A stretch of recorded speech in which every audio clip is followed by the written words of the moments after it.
Hi, my name is Allyn Root. I was the Libertarian vice presidential nominee in 2008.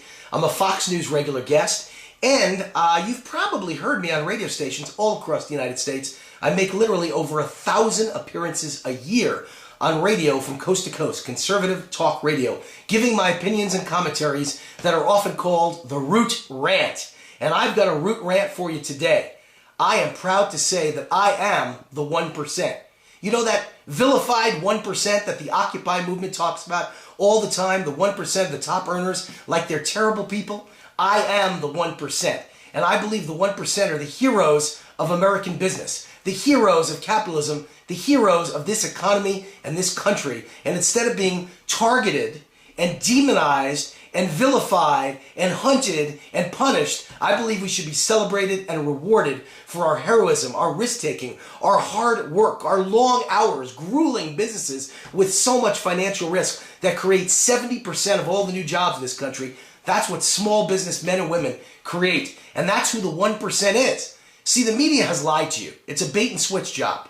They want to show you examples of $100 million hedge fund owners, of investment bankers, of those mean, terrible bank CEOs who make $50 million a year and another $100 million in stock options. They want to introduce you to Warren Buffett and Bill Gates and Donald Trump and Senator John Kerry and Arianna Huffington, all of them either billionaires or close to being billionaires. And they want to convince you that that's the 1%, but it's not. Those are the teeny, teeny, teeny tip of the top of the 1%. But the reality is 99% of the 1% that Occupy movement talks about are small business owners like me, entrepreneurs who risk our own money, work long hours, and create jobs. That's who the real 1% is. Now, when you talk about Bill Gates, you know, that's a spoiled brat Lucky Sperm Club member. That's not the 1%. The day Bill Gates was born, were you aware that his grandfather was the founder and owner of the biggest bank in the Pacific Northwest? How about Donald Trump? Are you aware the day he was born, his father was already the equivalent today of a billionaire, the biggest landlord in the entire New York area? In Brooklyn, Bronx, and Queens, he owned the most apartment buildings of anyone? Are you aware that Warren Buffett's father was a well-connected congressman? Are you aware that Arianna Huffington and United States Senator John Kerry didn't get where they were through hard work and long hours and risking their own money? They married into wealth. That's not the 1%, and that's not the narrative that you want to be hearing about the 1%. Most of them are small business people, and the way we achieved our quote-unquote overnight success is after 25 years of long hours and hard work and financial risk. After 25 years of that, we became successful overnight, because that's when you first heard about us. But it took that kind of a foundation. And I'm just sick of being vilified by Barack Obama and his socialist cabal and the Nancy Pelosi's and the John Kerrys of all people, and you name it, the Democrat and liberal leftist politicians out there who are attacking the 1%. I've spent my entire life working not only 16-hour days, but mornings, nights, weekends, birthdays, anniversaries, you name it. During the World Series, during the Super Bowl, I'm working. I'm writing my political commentaries. I'm appearing in the media. I'm performing one of my duties, running about a dozen businesses that I own and careers that are part of my life. And so I don't own a yacht. I don't own a private plane. I'm not worth $100 million. I have no offshore bank accounts. That's the real 1%. Okay? Forget about people with yachts and private planes. Most of us are just hard-working small business people making between $250,000 and $500,000 a year, and that's why it's bait and switch. Because the leftists of this world, the progressives, the liberals, the socialists, the Obamas, want to convince you that the 1% is Warren Buffett, the billionaire, and they want to convince you he doesn't pay enough taxes, and then in response to that, they want to punish millions of small business owners who make between $250,000 and $500,000 a year. We are the real 1% who creates the jobs, who makes payrolls every week, who fights hard in this economy to make a payroll, often taking out of our own personal bank accounts, who pays other people's health insurance and allows other people, our employees, to live the American dream. I've never blamed anyone else when my business has failed. I've never asked for a bailout, and I've never gotten a bailout. Neither has any small businessman or woman that I know.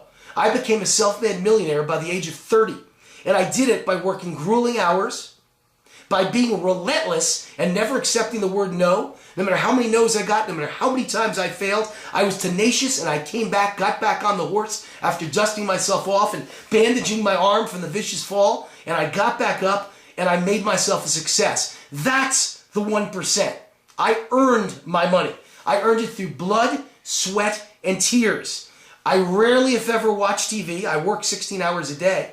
And I rarely, if ever, get to enjoy my kids' sporting events or their ballet or their piano recitals. You know who knows about that? My son Hudson is 11, and he's running the camera, the high-def camera that's filming this commentary, this Root Rant right now. And he knows I don't have time. I work from morning to night, and I rarely go to my kids' sporting events. So you know what? I think I've earned that money because I care that much about building a legacy for my children. Not for the government, not for people who have their hand out, not for entitlement addicts and welfare addicts, but for my kids that I love so much. I work my fingers to the bone and I spill my blood, sweat, and tears. And you know what? I live on a beautiful world-class golf course here in Las Vegas, Nevada. And you know how many times I played golf in the last 10 years?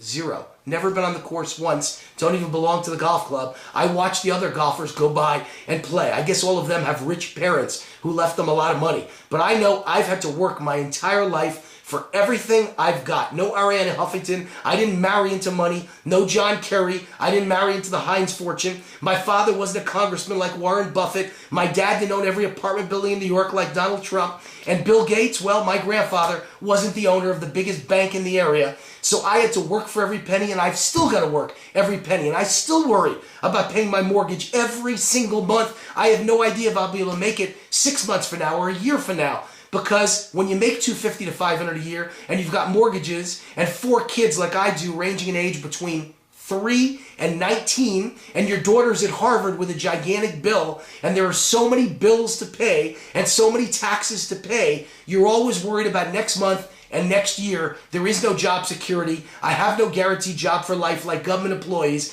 I have no pension the day I turn 50 years old. As a matter of fact, to pay all those government employee pensions and all those taxes and all their free health care for life, I will never retire. I will work till the day I die, and I will work my fingers to the bone to leave that legacy for my kids. So when my dad came to me as a kid and he said, the way to make it, you got to trust me, son. If you never want to be a butcher like me, and I don't want you to be one, I don't want you to wear this bloody apron and go to work at 3 in the morning buying meat in a freezing icebox and bring it back to your store and breaking your back.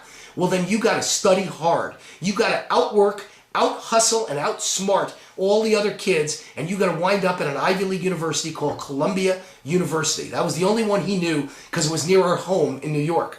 And I listened to my father, and when other kids were out partying, I wasn't at those parties, I was studying. And I graduated valedictorian in my high school, and I went to Columbia and graduated Dean's List at Columbia University. And then when I got out of Columbia, I listened to my father again, because I knew he'd been right about Columbia, and I knew he'd been right about outworking and not staying out past midnight, and not being at those parties, but instead studying while others were out, and not drinking and not doing drugs. And I listened, and he was right. And so I listened again. He said, now that you're out of college, you want to be an entrepreneur.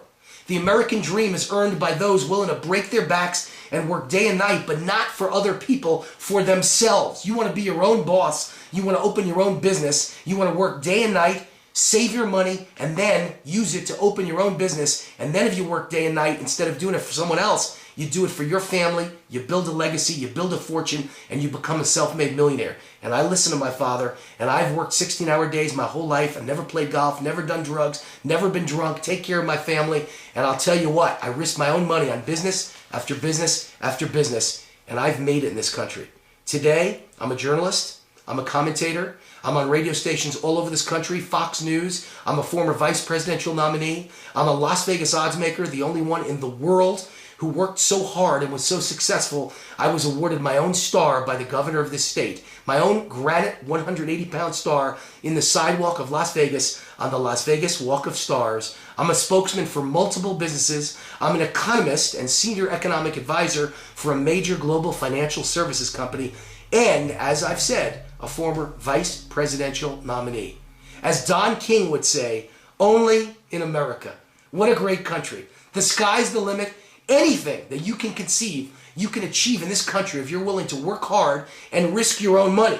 But my question to you is, Does the media tell you stories like this about the 1%?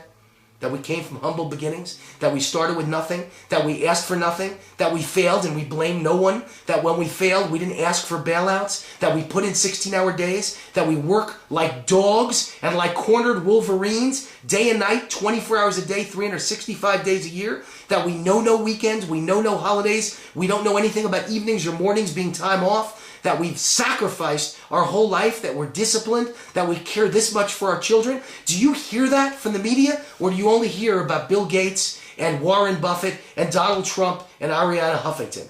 So from now on, what I'd like you to think of is the 1% is small businessmen and women like me who came from nothing and earned our success. Don't be fooled by the media. We don't deserve to be vilified or targeted or demonized or punished. We need to be celebrated as the heroes of the business world, and we need to be rewarded. That, ladies and gentlemen, is the story of the real 1%. God bless you.